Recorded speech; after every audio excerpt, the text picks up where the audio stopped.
All right, we've set up your QuickBooks Online account. We've done a quick tour of the menus. I've already customized my menus here.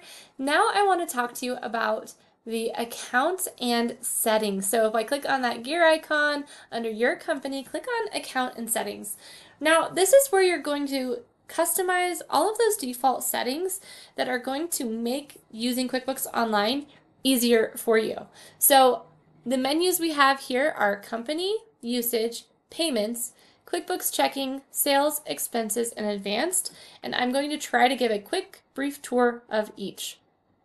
So under company, this is where you will edit your actual company information. So your business name, your email, your phone. You will want to put in your EIN if you have one, or your social security number if you don't have an EIN, and your address. Then you'll also want to put in your legal info for your business in case if it's different. You want to make sure that you have it in here for when you issue tax forms or 1099s.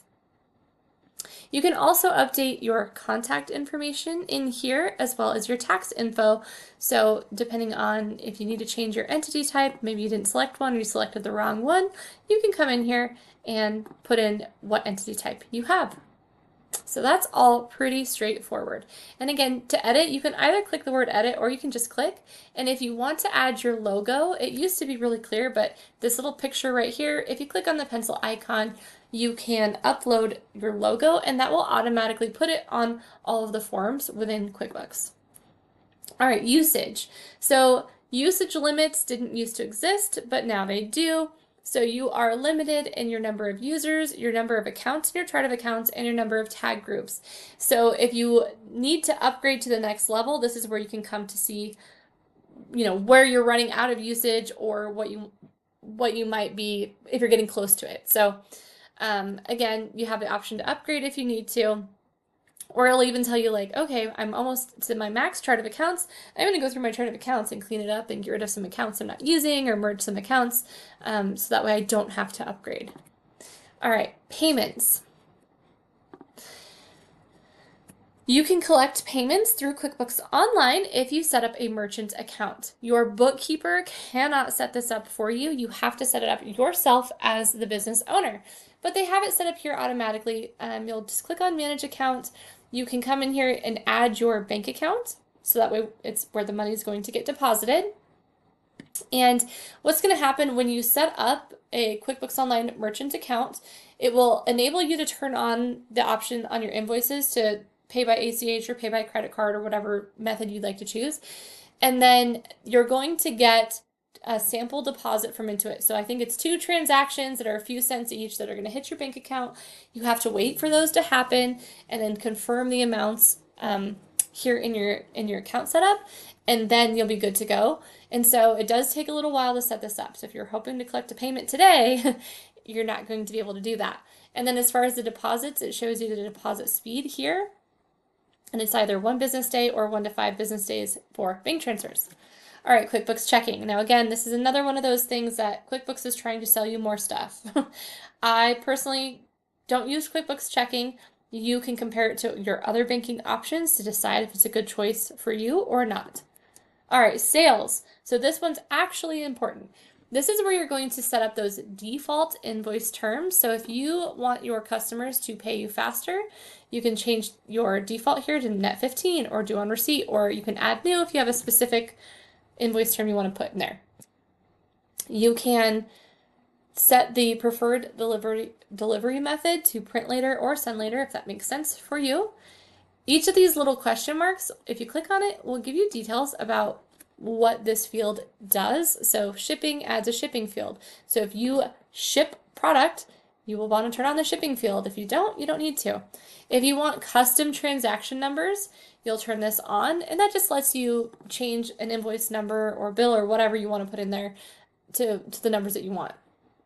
All right, service date. Again, if this is a field that's relevant, just toggle the box on. If you offer discounts, if you collect deposits, if you accept tips, go ahead and put those on there. And again, you can always hit cancel if you don't want to save any of those changes, or hit save if you like what you did.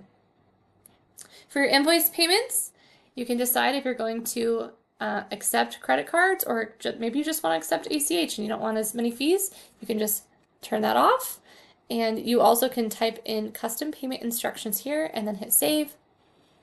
Enable financing offers. Again, more Intuit offers. You can decide if you want to use them or not. All right, if you sell products and services, you might want to use the products and services items in QuickBooks Online.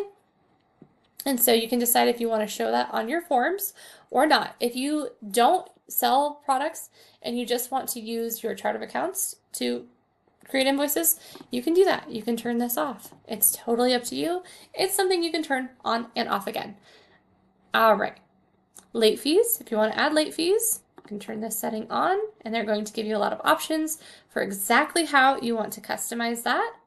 If you do progress invoicing, so which means that you send out an estimate for maybe a big full job and then you get to invoice in increments over time, you'll want to turn on progress invoicing and hit save. This is also where you can customize all of the messages that go out on your sales forms.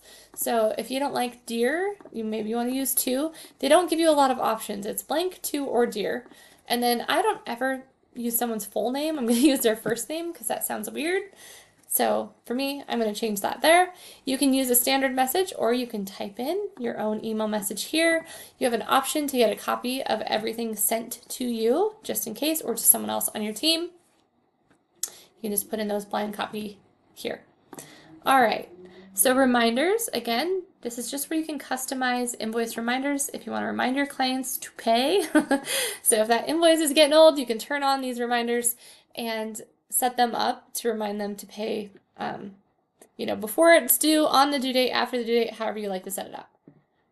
All right, online delivery. So email options on your sales forms, you can choose whether to just do a short summary in the email or full details in the email. And my suggestion here is to test them both out and see what you like best.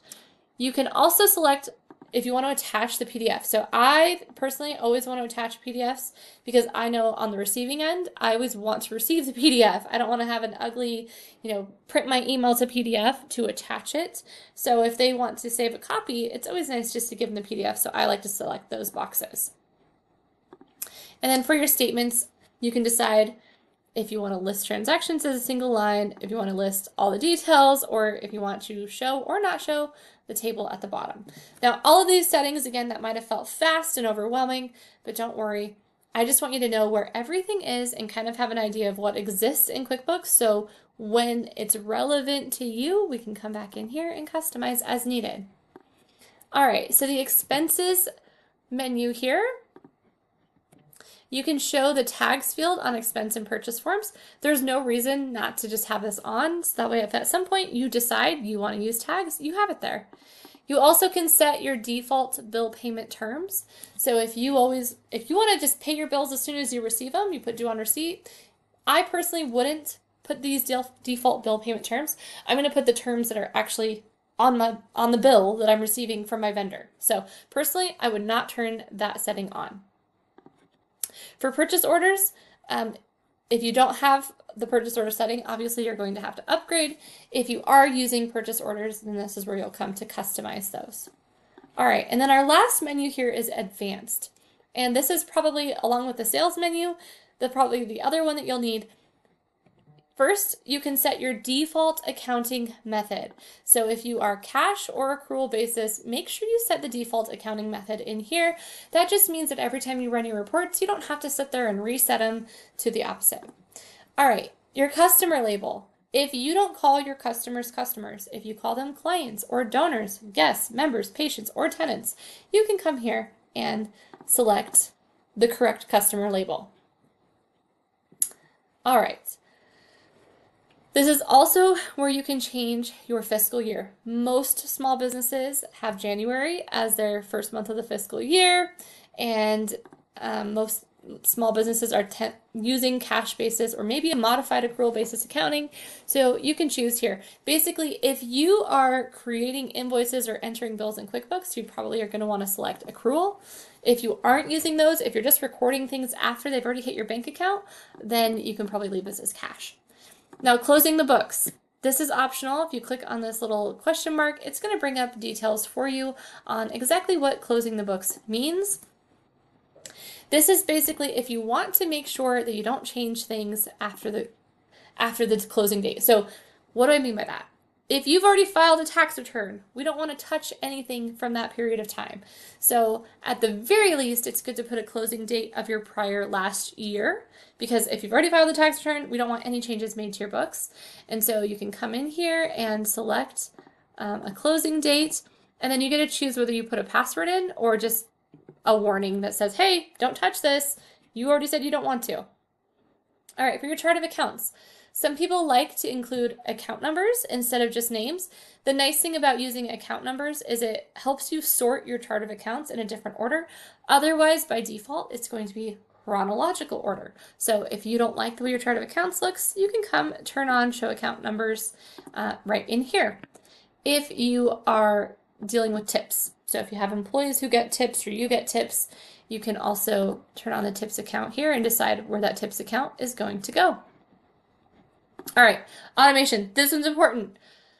Pre-fill forms with previously entered content. I turn that off because it's a huge area where people make mistakes, because you think that like the transaction pulls up and you start typing the payee or the vendor, and then you might not notice that it just replaced everything that was in that transaction. It changes the amounts, it changes the categories, it changes everything.